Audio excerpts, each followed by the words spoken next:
হরে কৃষ্ণ। আজ অধ্যয়ন করব শ্রীমদ্ ভগবত গীতা, যথাযথ প্রথম অধ্যায় বিষাদ যোগ। ওম নমো ভগবতে বাসুদেবায়, ওম নমো ভগবতে বাসুদেবায়, ওম নমো ভগবতে বাসুদেবায়। শ্লোক নম্বর 36। পাপমেবা আশ্রয়ে দেদস্মন হতৈতনা আত্মতাইনা তস্মান্নার্হা বয়ম হন্তম ধাত্রীরাষ্ট্রান সবান্ধবান স্বজনম হি কথম হত্যা সুখিনম শ্যাম মাধব। অনুবাদ: এই ধরনের আততায়ীদের বধ করলে মহাপাপ আমাদের আচ্ছন্ন করবে, তাই বন্ধু বান্ধব ও ধৃতরাষ্ট্রের পুত্রদের সংহার করা আমাদের পক্ষে অবশ্যই উচিত হবে না। হে মাধব, আত্মীয় স্বজনদের হত্যা করে আমাদের কি লাভ হবে, আর তার ফলে আমরা কেমন করেই বা সুখী হব। তাৎপর্য: বেদের অনুশাসন অনুযায়ী আততায়ী 6 প্রকার। 1. যে বীজ দান করে। 2. যে ঘরে আগুন লাগায়। 3. যে মারাত্মক অস্ত্রের দ্বারা আক্রমণ করে। 4. যে ধনসম্পদ লুণ্ঠন করে। 5. যে অন্যের জমি দখল করে। 6. যে ধর্মপত্নীকে হরণ করে। এই ধরনের আততায়ীদের অবিলম্বে হত্যা করা উচিত এবং এদের হত্যা করলে কোনো রকম পাপ হয় না।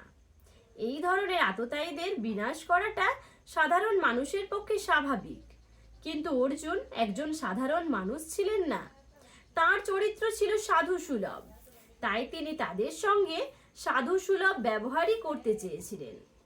কিন্তু এই ধরনের সাধু সুলভ ব্যবহার ক্ষত্রিয়দের জন্য নয়, যদিও রাজ্যের দায়িত্বশীল প্রশাসককে সাধুর মতোই হওয়া প্রয়োজন, তাই বলে তাকে কাপুরুষ হলে চলবে না।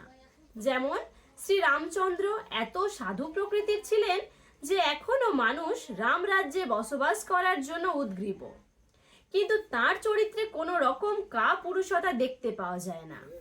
রাবণ ছিল শ্রীরামের আততায়ী, যেহেতু সে তার পত্নী সীতা দেবীকে হরণ করেছিল, কিন্তু শ্রীরামচন্দ্র তাকে এমন পর্যাপ্ত শাস্তি দিয়েছিলেন যা পৃথিবীর ইতিহাসে বিরল। অর্জুনের ক্ষেত্রে অবশ্য আততায়ীরা ছিল অন্য এক বিশেষ ধরনের, যেমন পিতামহ, শিক্ষক, ভ্রাতা, বন্ধু ইত্যাদি। তারা শত্রু হবার ফলে অর্জুন ভেবেছিলেন যে সাধারণ আততায়ীদের মতো কঠোর পদক্ষেপ তাদের বিরুদ্ধে নেওয়া উচিত হবে না। তাছাড়া সাধু প্রকৃতির মানুষদের সর্বদাই ক্ষমাশীল হবার নির্দেশ দেওয়া হয়েছে। সাধুদের প্রতি এই ধরনের উপদেশ যে কোনো রাজনৈতিক সংকটকালীন অনুশাসন থেকেও অধিক গুরুত্বপূর্ণ।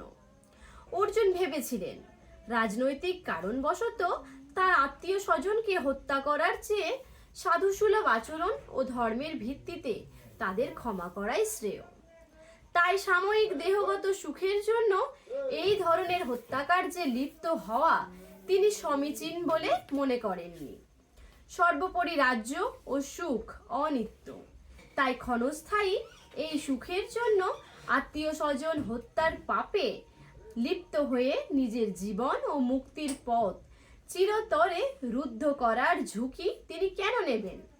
এখানে অর্জুন যে শ্রীকৃষ্ণকে মাধব বা লক্ষ্মীপতি বলে সম্বোধন করেছেন, তাও এই প্রসঙ্গে তাৎপর্যপূর্ণ। এই নামের দ্বারা তাকে সম্বোধন করে অর্জুন বুঝিয়ে দিলেন শ্রীকৃষ্ণ সৌভাগ্যের অধিষ্ঠাত্রী লক্ষ্মী দেবীর পতি। তাই অর্জুনকে এমন কোনো কার্যে নিয়োজিত করা তার উচিত হবে না যার পরিণতি হবে দুর্ভাগ্যজনক। শ্রীকৃষ্ণ অবশ্য কাউকেই দুর্ভাগ্য প্রদান করেন না, আর তার ভক্তের ক্ষেত্রে তো সে কথা ওঠেই না। হরে কৃষ্ণ। আজ এই পর্যন্তই। পরবর্তী শ্লোকের জন্য চোখ রাখুন কৃষ্ণপ্রিয়া ফেসবুক ও ইউটিউব পেজে।